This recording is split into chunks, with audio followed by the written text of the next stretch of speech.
hopefully we can save him. It was the first night we trained hard. Author Salman Rushdie was brutally stabbed on stage at an event in New York on Friday. The incident happened just before the writer was about to deliver a lecture on artistic freedom.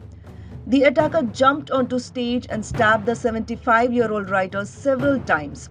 Rushdie was reportedly stabbed on the neck, torso, and in an eye. The attack has been condemned by writers and leaders across the world as an assault on the freedom of expression. The attacker has been identified as 24-year-old Hadi Matar, who is a sympathizer of the Iranian government, which had called for Rushdie's death. The attacker was restrained by spectators and a New York State police trooper arrested him. A doctor in the audience tended to Rushdie before emergency services arrived. Rushdie was then airlifted for treatment. After hours of surgery, Rushdie continues to be on a ventilator and unable to speak. His book agent Andrew Wiley has disclosed that the author will likely lose one eye and that his liver was damaged in the stabbing. Rushdie's stabbing is being linked with a fatwa issued against him decades ago. The Indian-born novelist had spent years in hiding after Iran called for his death over his controversial novel Satanic Verses. Rushdie was born into a Muslim Kashmiri family in Mumbai before moving to the United Kingdom. He has lived with a bounty on his head since the late 1980s after some sections of Muslims alleged that the book published in 1988 contained blasphemous passages. Satanic Verses was banned in several countries with predominant Muslim population. Ayatollah Ruhollah Khomeini, who was then Iran's supreme leader, pronounced a fatwa calling on Muslims to kill the novelist and those involved in the book's publication for blasphemy. Rushdie was then forced into hiding for nearly a decade.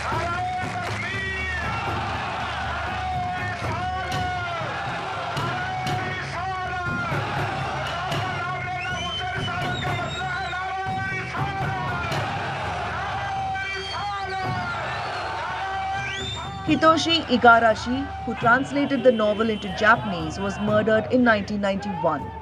In 1998, the Iranian government said it would no longer back the fatwa. Since then, Rushdie has lived with relatively less security. However, certain Iranian organizations affiliated with the government raised a bounty worth millions of dollars for Rushdie's murder.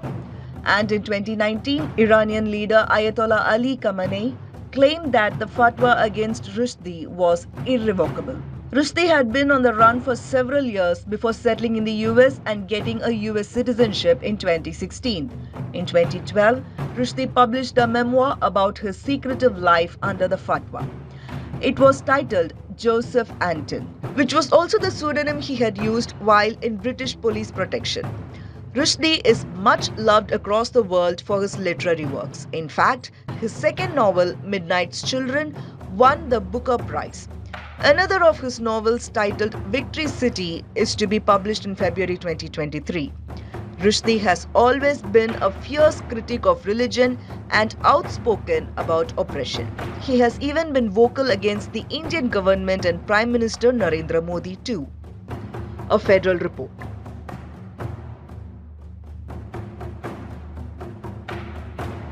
Subscribe to the Federal's YouTube page for more interesting updates.